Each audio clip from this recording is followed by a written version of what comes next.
Hey, out there in radio land, y'all listen up.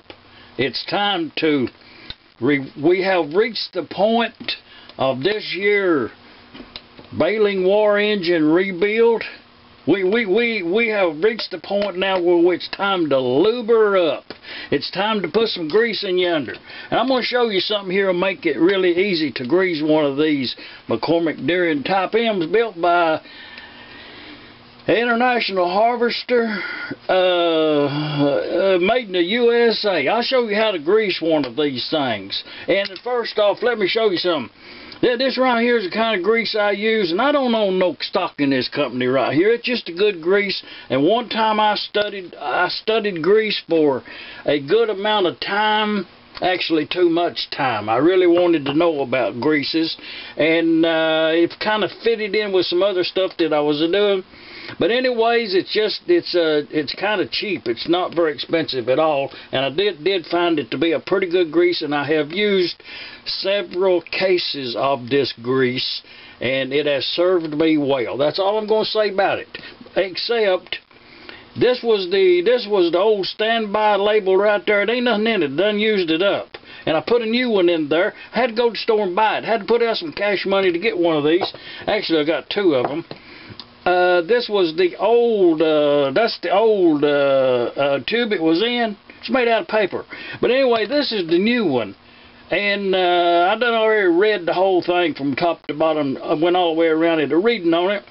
It's just extra heavy duty grease. That's all it says on yonder. But the only thing I could find difference in those two, and they probably paid somebody a lot of money. I would say the person that designed this, the color change and the logo right there, I'm going to say it probably made a lot of money. And the only thing that they accomplished out of this change right here was they added Oil Products Incorporated on the whole thing from one end to the other. You read it all the way around, you know, that's the only thing I could find that was different.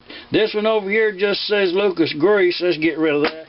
And this one, it says Lucas Oil Products Incorporated. Only difference in it, it's just the green grease. And one of the things that I did find out there, it's good policy, whatever brand you're using, if you're using green color, then stick with that green color across the brands. If you're using yellow, use yellow across there. It has something to do with what's in it. Let's get on with that. That's enough about that, what kind of grease it is. But the other thing that I built this year, many years ago, I built these two things right here, and I have greased a lot. The number, it don't come to mind right now how many of these I have assembled in the years past, but it's a good many. And all that is a 1/4 inch copper with a grease fitting on it. And this one here, that's a little 1/8 inch copper gunner with a grease fitting on it. You need both of them. And the way this works, if I'm taking a little bit too much time, it's not time ill spent.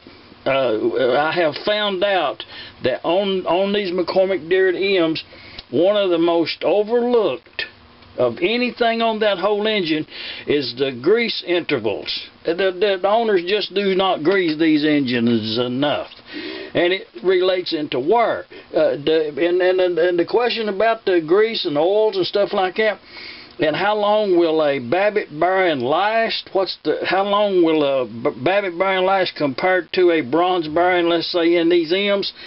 And both of them will last forever if you grease the engine correctly. Because if you grease it correctly, that bearing never makes contact, shouldn't, in theory, the bearing should never make contact with the two metals should not touch each other. They should always be a thin film of lubricant between the two parts. And as long as that's maintained, then you don't have any wear.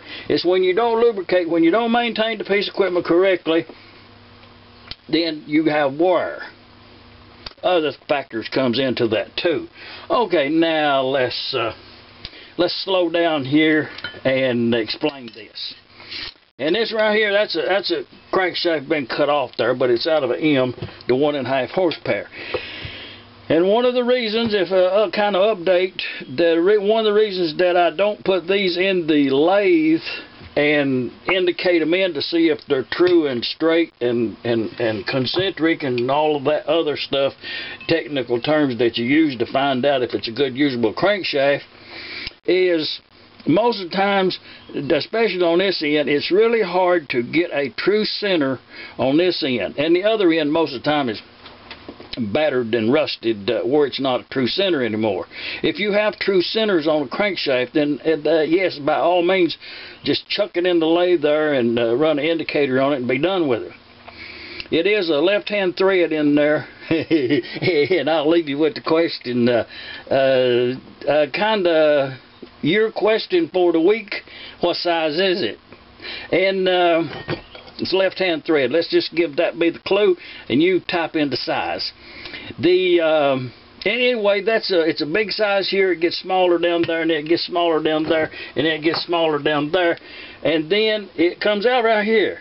It's if you could see it, it comes down this way right here, down through yonder, and down through yonder, and across through like this. And that way, when you put your grease in this end right here with the greaser, we're going to do it on the engine over there. This is just to get us up to that part right there. And if it takes a whole segment, then it's that important that you grease your engines correctly. And to know that this has been completely cleaned out. There's nothing inside that right there. If you just start packing grease in there, you'll get an air bubble in there, and it won't load itself up. So that's the reason that I built this thing right here. And let's get it over and I'll show it to you. Let's get on with this. To grease the camshaft right here, is this greaser here is what greases that camshaft. And this 1/4 inch is too big to go up in yonder. So what I've done is I made this little one right here, and you're just to fix that right in the end of your grease gun right there. And then you poke this right here, right down in that hole right there, as far as it'll go. That's all the way in yonder. I felt it bottom out against the crankshaft, the camshaft, that bottomed out against it. Okay, now I'm going to pump the grease gun, and when I pump that grease gun, and this is not a place to use one of them newfangled air grease guns. You want to be able to feel what you are doing, and you pump the grease gun, and you fill that up. Okay, as you fill that up, you kinda, did you see it come out? You see that grease coming out? Okay, as I'm pulling the lever, once I got that full, I'm extracting the greaser thing right there. And that's just 1/8 inch pipe. It don't take very much. So I'm pulling all this out as I come, and that way that pipe right there will completely be charged with grease. Okay, when it gets all the way out, I'm going to fill up the end of that right there. Okay, now the part that's on this right here, and that's the only place that we're going to use this. So take that off right there, and then we're going to save that grease right there and put it in. Don't waste it. Don't waste none of this grease right here. And you put it in that grease cup right there. Get it all off in there, and set this thing aside to be used later. You're going to have a good bit of and this right here, just kind of skew that off level right there. Fill this up. Okay, I done did this one right here, but you see I filled that up level right there. Okay, and you put that right on here like this, and screw it tight. Now, to relieve some of the pressure off of these threads right here, to relieve some of that pressure, if you'll turn the flywheel on initial here, if you turn the flywheel a little bit, as you turn that, and observe right up in yonder, right over in there where that cam shaft and the cam itself, I'm looking right down in there. Okay, I only turned that 2 turns, and I have grease coming out that gap in there. So I know that I had enough grease in there, and I've got a lot to go right there. Now the way this greaser works on this camshaft and the way those gears gets greased inside the housing, if it just take a minute to explain it, I guess. The drip oiler, it's just a free drip system. The oiler drips from the reservoir down onto the piston, falls off of the piston, or either goes down through the piston hole onto the wrist pin. That greases the wrist pin, the drip oiler does. But the oil that gets slung around from that point, when it falls off of there, then it kind of oils the rings, the cylinder, rear cylinder itself, the piston, and then that drips off. It's at that time it probably is slanging to and fro just everywhere in there, not much. It's only dripping like 4 or 5 drops per minute, so that's really not a lot of oil. But that gets used up, and then and there's no accumulation, there's no oil storage inside this engine. As that drips away, then it will, when the engine's hot and it's running and everything is running, it's flowing like it should, and the check valve that's in this rear vent, that should be the only hole in the engine, and that oil will migrate back here to that point, and then it drips out, and it's a total loss system. That's where they get that term, total loss oil system. You just put it in there and it's gone.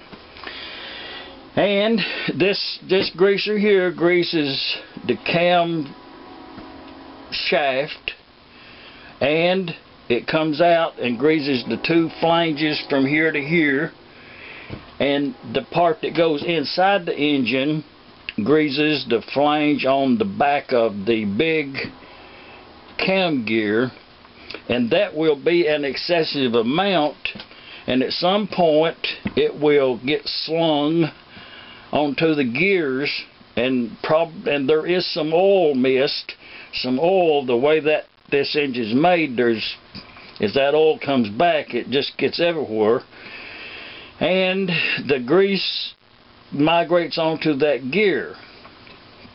The same goes for this one right here. Okay, let's grease this one.